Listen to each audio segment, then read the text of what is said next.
All right, so this is going to be our walkthrough for the assignment titled Linearization and Differentials. So we want to approximate the square root of 35 using linearization. So we have to first recognize that the function we're dealing with here is the square root of x, right? Whose derivative is 1 over 2 root x. And we're going to use the linearization formula, which I'm going to write out again just to remind ourselves. L of x is equal to f of a plus f prime of a times x minus a. So we need to know what x and a both are. Well, x is the value we're looking for, and a is the value that's close to that we can easily evaluate our function at. So we're going to choose 36 for this one, because 36 is close to 35, and we know the square root of 36.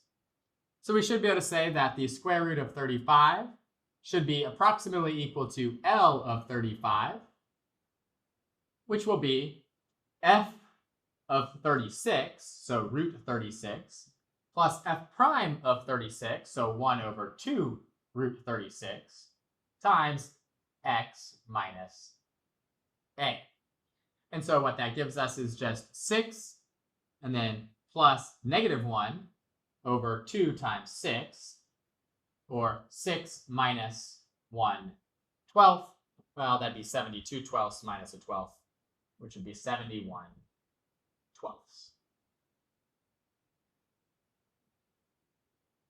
For our next one here, we're going to approximate the natural log of 2.8. Well, obviously the function is just ln of x. And the derivative of that, we should write out, is 1 over x.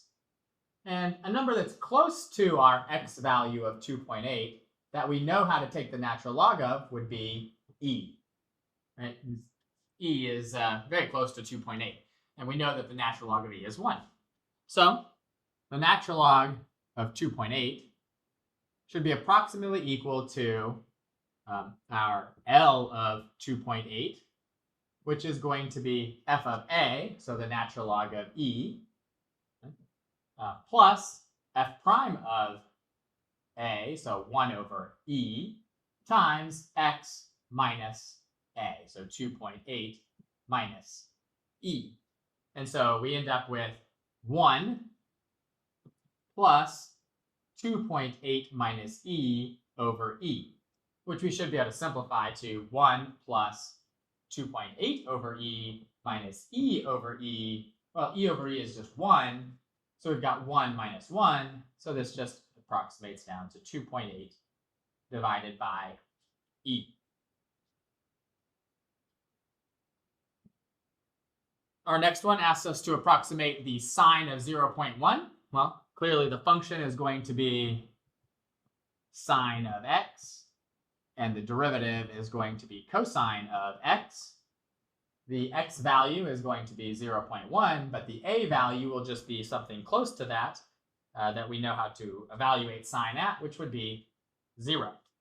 So the sine of 0.1 should be approximately equal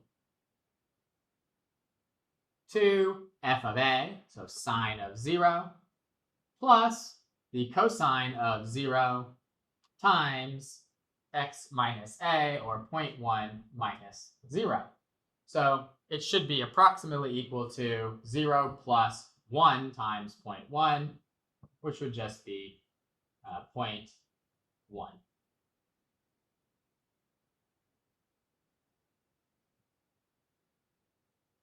For our next one here, we're going to approximate the cube root of 999. So f of x is just the cube root of x, which we know is x to the 1/3 if it makes it easier for us to find our derivative, which is 1/3 x to the negative 2/3. Our x value that we care about is 999, and the a value, the number close to that we can easily evaluate our function at, would be 1000, because we know the cube root of 1000 is just 10. So the cube root of 999 should be approximately equal to f of a, or the cube root of 1000, plus f prime of 1000, so 1 over 3 times 1000 to the 2/3 power, times 999 minus 1000. which is 10, minus 1, right? I have a minus 1 from this, so I'll just turn that into a minus. And then in the denominator, we've got 3 times 1,000 to the 2/3. Well, just take 1,000 and cube root it first, which gives you 10, then square it, which gives you 100. So this will be 10 minus 1 over 300, right? Which should come out to be, well, 10 would be 3,000 over 300, so that'll be 2,999 over 300.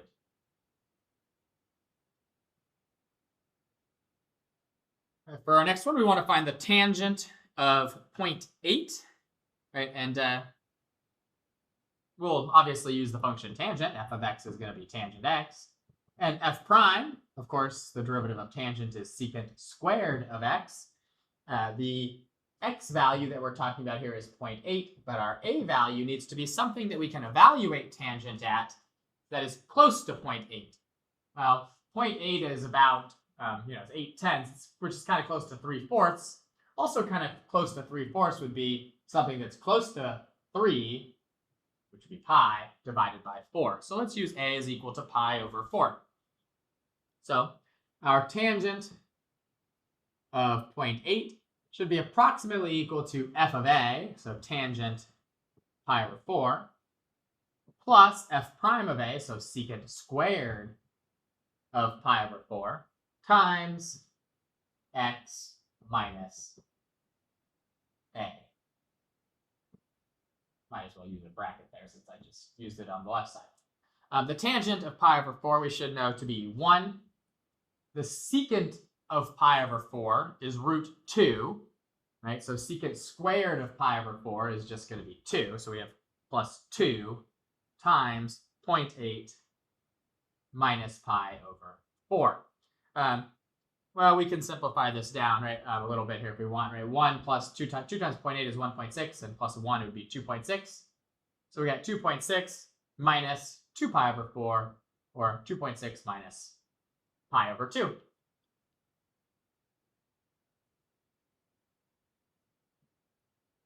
All right, for this one, we're going to switch to doing what we call differentials here. So we're just going to take our derivative of the y side and treat it like it's just a small change in the y. And then the right-hand side will become 3x squared minus 2 when you take its derivative times the small change in the x. Remember, we're just asking ourselves, how much does this function change if the x value changes from 3 to 3.02? Well, the y value should change by about the slope of the tangent line times by whatever we changed in the x value. So dy should just be 3 times 3 squared minus 2, and then times 0.02.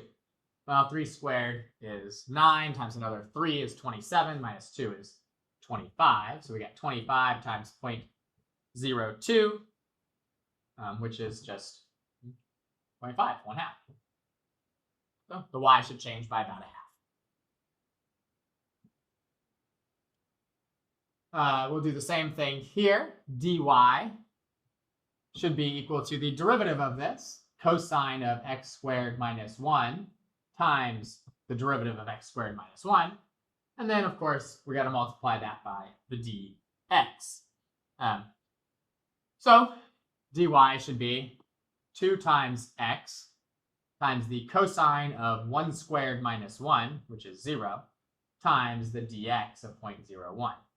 Well, the cosine of 0 is 1, so this is just 2 times 0.01, which should be 0.02. This one's a little more complicated now because we're given an implicitly defined function. So when we take the derivative of this, we're going to do it using implicit differentiation, but it's going to be a little different because now every time we take the derivative of an x portion, we get that small change in x, that differential dx. And anytime we take the derivative of a y term, we get that small change in y, that differential dy. And of course, the constants like 5 just go away. So the derivative of 5 plus x squared y, well, the 5 will just go away. And the derivative of x squared y should be x squared times dy plus the derivative of the x squared is 2x with a dx, and then the y is just a y. So we have x squared dy plus 2xy dx should equal the derivative of the y, which is dy. And then the same with the x cubed y, we'll get plus 3x squared y dx plus x cubed dy.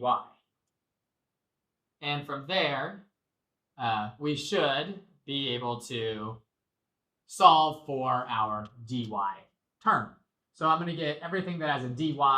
I guess I'll move it all over to, I guess it doesn't really matter. I'll move it all over to the left-hand side and everything else to the right-hand side. So I've got x squared minus 1 minus x cubed, which are all being multiplied by the dy.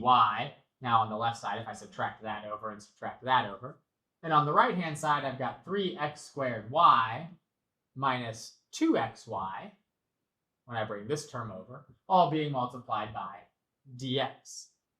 And so our dy ends up being 3x squared y minus 2xy times dx over x squared minus 1 minus x cubed, which is all great except that I don't know the y value to plug in, right? I just have x equals 2 here. So I'll need to take x equals 2 and plug it in for my x's here and solve for y. So when I do that, I get 5 plus 2 squared is 4, so 5 plus 4y equals y plus 8y, because 2 cubed is 8. And so we end up with 5 equals 9y on this side minus the 4y would be 5y, which gives us y is equal to 1. So now we can plug everything in.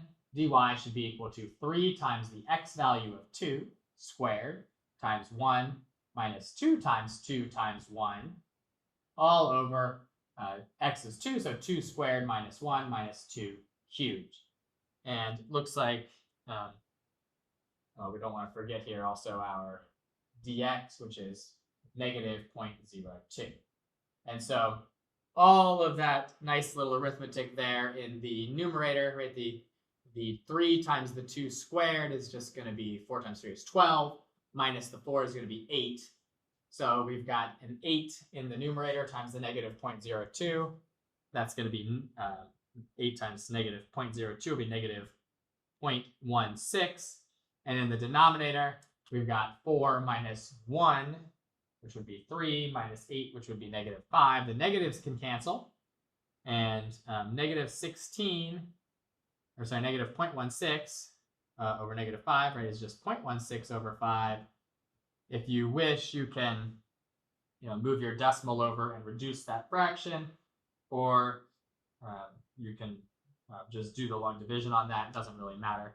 Like if I move the decimal over twice, I'm going to get 16 over 500, and 16 over 500 is the same as 32 over 1,000, right? So it could be 32,000. So we could have written 0.032 would be fine. Or we could reduce this fraction, right? If we divide by 2, that's 8 over 250. And if we divide by another 2, that's 4 over 125. So either of those answers would be a perfectly acceptable answer, 4 over 125 or 0.032. All right, just a couple more here to go. This one's almost a word problem, right? We've got a sphere. We want to know how much the volume of it's going to change approximately if we increase the radius from 3 to 3.1 centimeters. So we need to know the volume formula for a sphere. Volume is 4/3 pi r cubed.